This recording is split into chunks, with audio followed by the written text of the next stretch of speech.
நெகப்பண்டு தரேன், இந்த மாதிரி இந்த பொருள் தரேன் அந்த பொருள் தரேன்னு சொல்லிட்டு ஏமாத்தினார்.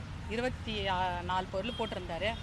சரி மக்கள் பொருளுங்க பார்த்து சரி நம்மளுக்கும் சிறுக சேர்த்து வைக்கலான்ற முறையில் ஒரு ஃபண்டுன்னு போட்டோம். அது இந்த மாதிரி ஏமாற்றிட்டார் எங்களை. அதுக்கு நியாயம் கேட்டு வந்திருக்கிறோம். அவரே ஏதாவது ஒன்று பண்ணணும். அதுதான் இந்த பொருள் தரேன், அதாவது 24 பொருள் போட்டிருந்தாங்க. 24 பொருள் போட்டிருந்தாங்க. இந்த பொருள் தரேன். 2 கிராம் தங்கம், ஆமாம் 2 கிராம், ஒரு மூட்டை அரிசி, ஒரு குக்கரு, கொடை, பட்டு புடவை, அடுத்தது 20 கிராம் வெள்ளி, ஒரு பண்டில் 40 கிராம் வெள்ளி போட்டிருக்காரு, ஒரு பண்டில் 20 கிராம் வெள்ளி போட்டிருக்காரு. அடுத்தது 5 கிலோ ரீஃபண்ட் ஆயிலு, எல்லாமே மொத்தமே 21 பொருள். 21 பொருள், 1 கிலோ 2 கிலோ பாசுமதி அரிசி, 2 கிலோ பொன்னி அரிசி, இதுமாரி எல்லா பொருளும் போட்டு எங்களுக்கு தரேன்னாரு. அது வரை வந்து வீட்டாண்டே வந்து எங்களுக்கு கேன்வாஸ் பண்ணார். நான் உங்களுக்கோசம் சர்வீஸ் பண்ணுறேன். போன வாட்டி நான் 30 தான் போட்டேன்.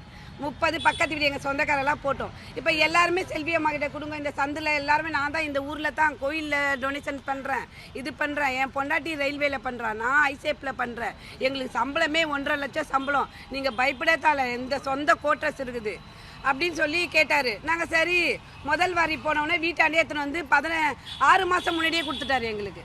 எல்லாமே அரிசி, பெட்ஷீட்டு, புடவை எல்லாமே 6 மாதம் இது கொடுத்தாரு. சரி எல்லாருமே ஒரு ஆசை தானேங்க, எல்லாருமே வீட்டு வேலை செய்கிறவங்க, பெருக்கிறவங்க எல்லாமே பாவமாக அழுவ சொல்ல நம்மளுக்கு அப்படியே ரொம்பவே கஷ்டமாகுது. ஆனால் அந்த மனுஷனுக்கு கஷ்டமே இல்லை. நீ என்ன பண்ண முடியும் பண்ணிக்கோ. நாங்கள் 3 மாதமாக தவணை கேட்டிருந்தார். அவங்க ஒய்ஃப் என்ன சொன்னாங்க, தீபாவளி அன்னைக்கு பாக்கெட் நிறைய கேன் வச்சுருந்தாரு. அவர் ஆஃபீஸ் திறந்து அந்த யாரோ ஜெயந்தின்றவங்க பெரிய விளக்கெல்லாம் வாங்கி வச்சாங்க. அவங்க எல்லாம் வந்து நின்று தீபாவளிக்கு தரேன்னாங்க. சரி எங்களுக்கு தாங்கணுன்னா 11 மணி ஆச்சு, 10 மணி ஆச்சு, அது வரைக்கும் தரல. 12 மணி ஆச்சு, எல்லாருமே அடிக்க போயிட்டாங்க. அப்புறம் நாங்கள் சரி அடிக்காதே இருங்க, நம்ம காசு வாங்கணும்னு சொன்னோம். அதை பிறகு அவங்க ஒய்ஃப் கிட்ட கேட்ட நகை ஏறிது, எப்படிங்க தருவீங்கன்னு. நீங்கள் பயப்படாதீங்க, நான் தரேங்க. என் பையன் நான் அதனால தான் என் பையனை வச்சு நான் இது பண்ணுறேங்க. அவங்க ஒய்ஃபும் சொன்னாங்க. அவங்க ஒய்ஃப் பொண்ணால தான் நான் சேர்ந்ததே. நான் இல்லாட்டி சேர்ந்துருக்க மாட்டேன். மாதம் ஒரு பண்டில் வந்து 1300 ரூபா. இந்த காடைக்காரங்களேம்மா, அந்த காடைக்காரன் ஒரு பண்டில் வந்து 1300 ரூபான்னு 2 கிராம் கொடுத்தாரு. 1600 ரூபான்னு 3 கிராமு, அதில் 40 கிராம் வெள்ளி. அப்படி பண்ணி காசு பண்டு வந்து 1000 ரூபாய் கட்டினா 12,000 ரூபாய், அது 15,000 ரூபாய் தரேன் சொல்லி எல்லாம் கேட்டாங்க. அதனால் 3 பண்டு அப்படி போட்டிருந்தாரு. எல்லாம் மேல்பட்டடியே எல்லாருமே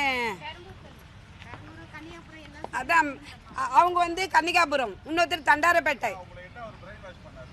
அதான் நாங்கள் இது சர்வீஸ் பண்ணுறேன், நான் மக்களுக்கு தரேன்.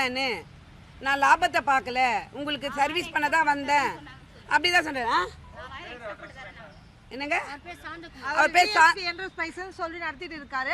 அவர் பேர் வந்து சாந்தகுமார். அங்கே வந்து அவர் அடைமொழியாக வந்து ICF சாந்தகுமார் சொல்லிட்டு எல்லாரும் அப்படி தான் கூப்பிடுவாங்க அவரை. மோந்திர சாந்தகுமார், ICF சாந்தகுமார் அப்படி தான் அவரை வந்து அடைமொழி வச்சு கூப்பிடுவாங்க. ப்ளஸ் வந்து அவங்க பையன் பேர் மேலே தான் அவர் வச்சாரு. அவங்க பையன் பேர் வந்து விக்னேஸ்வரன், அவங்க ஒய்ஃப் பேர் வந்து செந்திலரசி, இன்னொரு பையன் பேர் வந்து ஸ்ரீராம். இவங்க 4 பேருமே சேர்ந்த மாதிரி தான் ஏமாத்தினாங்க. மொத்தமாக சேர்ந்த மாதிரி தான். எப்போவுமே போனால் ஒரு டைம் அந்த சின்ன பையன் வந்து வாங்கிட்டு போவான், ஒரு டைம் அந்த அம்மா வந்து வாங்கிட்டு போவோம், ஒரு டைம் அந்த பையன் ஜிபே பண்ண சொல்லுவான். இதே மாதிரி குடும்பமாக சேர்ந்து தான் ஏமாத்தினாங்க. ஆனால் எல்லாருமே அங்கே போனால் நான் தான் பண்ணேன், என் பையன் ஓடிட்டான், என் பையன் எல்லாத்தையும் எடுத்துகிட்டு ஓடிட்டான்னு சொல்லிட்டு இப்போ வரைக்கும் எங்களை அலக்கழிச்சிட்டு இருக்காரு. ஆனாலும் அவருக்கு தர மாதிரி ஒரு ஐடியாவே இல்லை. நாங்கள் ஃபஸ்ட்டு வந்து இங்கே கம்ப்ளைண்ட் கொடுத்தோம். 21 3ஆம் மாதம் 2024 வந்து கொடுத்தோம். அப்பத்துலேருந்து 8 மாதமாக நாங்கள் அலைஞ்சிட்டு இருக்கோம். K9க்கு இப்போ இங்கே போக சொன்னால் K9 போக சொல்கிறாங்க, K9 போக சொன்னால் DC ஆஃபீஸ் போக சொல்கிறாங்க. K9 போலீஸ் காவல் நிலையம் திருவிக்கா நகர் காவல் நிலையத்துக்கு போக சொன்னாங்க. அங்கே போனால் தினேஷ் சார்னு சொல்லிட்டு ஒருத்தர், அவர் இப்போ நான் உங்களுக்கு பேசி வாங்கி தரமா, செஞ்சு வாங்கி தரமா, அவரை கூப்பிட்டு பேசலாமா, அவர் வந்து ரிமாண்ட் அடிக்காமல் நம்ம வாங்கி கொடுத்துடலாமா அப்படின்னு சொல்லிட்டு எப்போ போனாலும் வாங்கி கொடுத்துடலாமான்னு சொல்லிட்டு எங்களை அலக்கழிச்சு இன்ன வரைக்கும் ஒரு நயா பைசா கூட யார் மூலியமாகவும் எங்களுக்கு வந்ததோ இல்லை. யாருக்கும் ஒருத்தருக்கும் எங்கள் ஏரியாலையும் கொடுக்கல. மற்றபடி அங்கங்கே கட்டினாங்களோ அவங்களுக்கும் இன்ன வரைக்கும் கொடுத்த பாடு இல்லை. இப்படியே ஏமாற்றி தான் இருக்கும். இப்போ இன்னைக்கு என்கொயரிக்காக வந்தோம். அவங்க என்ன சொல்லியிருக்காங்க, CCBக்கு போயிருக்கு, சிசிபிலேருந்து உங்களுக்கு இன்னும் 1-2 வீக்ஸில் வந்து உங்களை கூப்பிட்டு நாங்கள் விசாரணைக்கு அழைப்போம். யாருன்னா ஒருத்தர் யார் வந்து கொடுத்தீங்களோ கம்ப்ளைண்ட்டாக அவங்களை கூப்பிட்டு அழைப்போம். உங்களுக்கு கால் வரும், நீங்கள் வெயிட் பண்ணுங்கள். இது வந்து சேலம் மேலே போட்ட முள்ளு மாதிரி போல் மெல்லமாக தான் எடுக்கணும், இப்போ இழுத்தா உங்களுக்கு தான் பாதிப்பு அப்படின்னு சொல்லிட்டு இப்பயும் சொல்கிறாங்க. நாங்கள் அதுக்காக இன்ன வரைக்கும் வெயிட் பண்ணிட்டு தான் இருக்கிறோம். எங்களுக்கு காசு கிடைக்கும்னு சொல்லிட்டு ஒரு அடிப்படையில் தான் நாங்கள் வந்து இது பண்ணுறோம். இவ்வளோ நாளைக்கு நாங்கள் வெயிட் பண்ணுறோன்னா எங்களுக்கு காசு கிடைக்கிறதுக்கு ஒரு நல்ல வழி பண்ணுங்க. பிளே ஸ்டோர் மற்றும் ஆப் ஸ்டோரில் இருந்து பாலிமர் செயலியை QR கோடு மூலம் பதிவிறக்கம் செய்யுங்கள். செய்திகளை உடனுக்குடன் பெறுங்கள்.